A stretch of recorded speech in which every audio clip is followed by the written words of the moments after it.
Hello everyone, let's continue our session on Hive. In the previous session we talked about managed tables.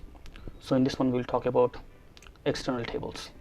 So we're going to talk about what are the external tables in Hive, when to use them, how to create external tables, and load additional data sets.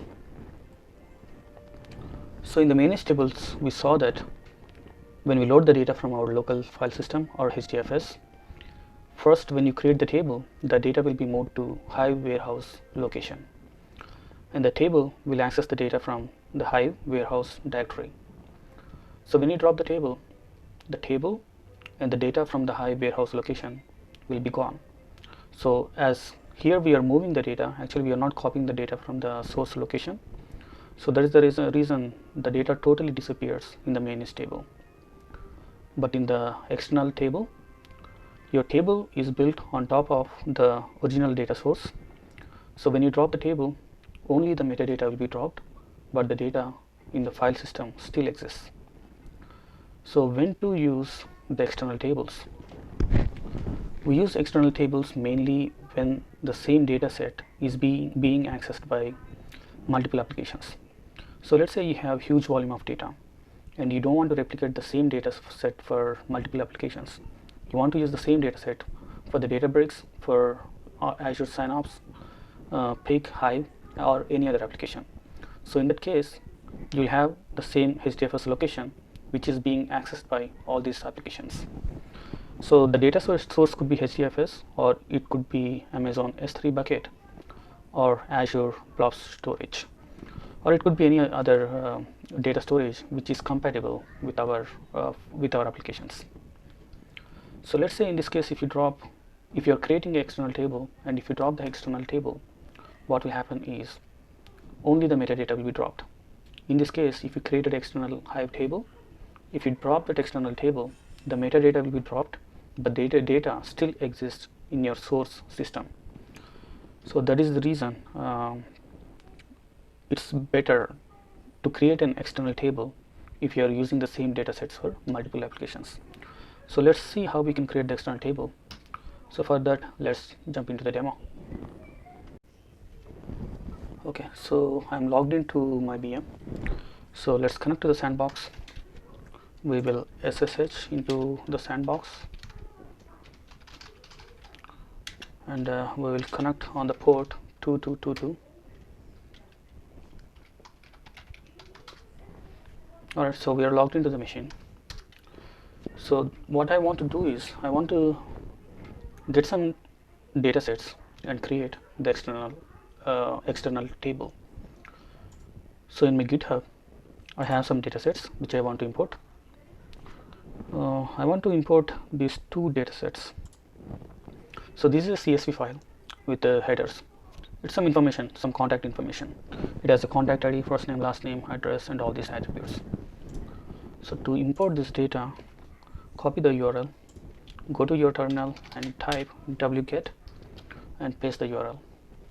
So that file is copied to your, so you can see the file is copied. So we will get the second file as well. So the second file, alright, so now we have two files. So these are the two files I'm going to use. Initially I will use only one file, which is contacts-01. Okay, so let's log into the Hive terminal, type beeline,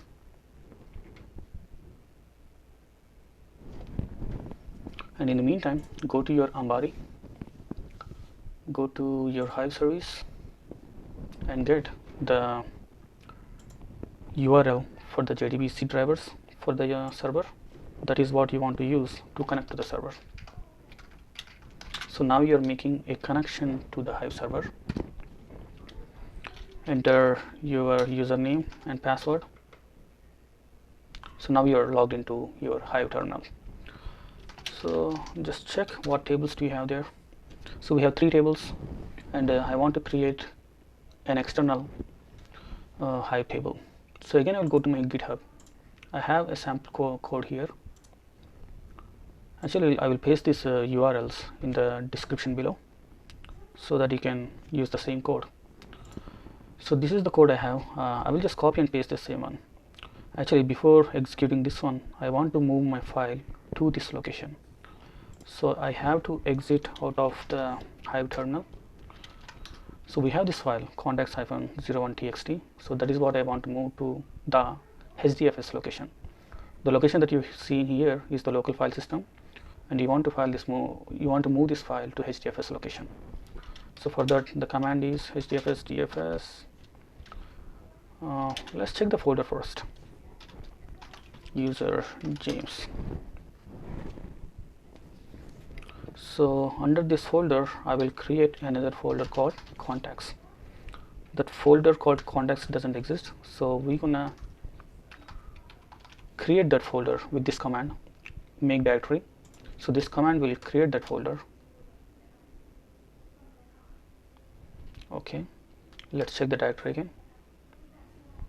So now we have the folder called user James contacts. So we have the path, but the folder is empty currently. There is no file in it. So using this next command, we're going to move the file, copy from local. We're going to move the file called contacts-01txt to the location called James contacts. So we are copying the file. So let's check that folder again.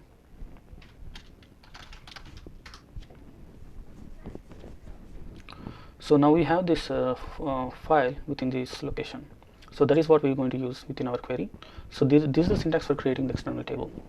Create external table, and these are the columns in the data types. So the file is comma delimited, and it is a text file, and that file is present at this location. And the first line is headers, so that is the reason we are saying that we are putting this property where the query will skip the first row because it is a header row. So all I want to do is just copy this query. Actually, first connect to the B line, and again I'm going to copy the URL, connect. Okay, again enter the username and password. So now you are connected to the Hive terminal. So now you are connected to Hive. So let's execute this query. Actually, you don't have to copy and execute the query. This is a HQL file. You can actually run the whole file. If you look at my other session, you'll know how to do that. So I'm simply pasting the whole query.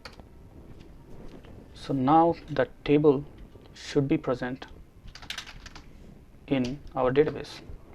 Okay, so now it created a new table called contacts. So the table is an external table. How do we know that? Issue the command, description formatted, contacts. So here you'll see it as an external table, and the location is this one. This is where we have put the data, and this is an external table. All right. So now we have the external table. If you want to look at the data, contacts, so you can see the data. Similar thing you can do from your Ambari terminal as well. So this gives a better view. So let's execute the same command here and see. So let's start from contacts. So we have this information, and right now we have only 20 records. So what I want to do is I want to load the second file into the. So I will exit out the terminal again. Actually, we don't have to come back. So we have one more file called contacts-02txt. So that is what I want to put into the same folder. So the command dfs copy from local, and this time I'm going to copy the file txt into the same directory, James contacts. Okay, now the file is copied. So if you go and check that directory, you'll see two files. So right now it's showing only the records from 101 to 119. So let's see what happens if we refresh. So now you'll see more records, because until this point you are getting the data from the first file, which is contacts-01, and from 120 the rest of the records, they are coming from the second file. So simply dropping the files into that folder will let the external table access the data. So this is how the external tables work. So let's see what happens if I drop the table. Maybe I'll drop the table from here. Drop table, contacts. Okay. All right, the query ran successfully. Now we don't have the table anymore. To verify, I'll just type select.